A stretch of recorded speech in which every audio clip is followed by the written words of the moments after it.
सदा सस्वरूपं चिदानन्दकन्दं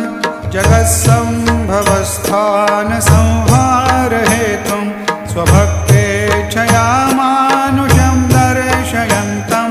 नमामीश्वरं सद्गुरुं साईनाथं भवद्वान्तविद्वं समार्तण्डमीड्यं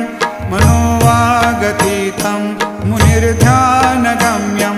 जगद्व्यापकं निर्मलं निर्गुणत्वां नमामीश्वरं सद्गुरुं साईनाथं भवाम्भोधिमग्नार्दितानां जनानां स्वपादाश्रितानां स्वभक्तानां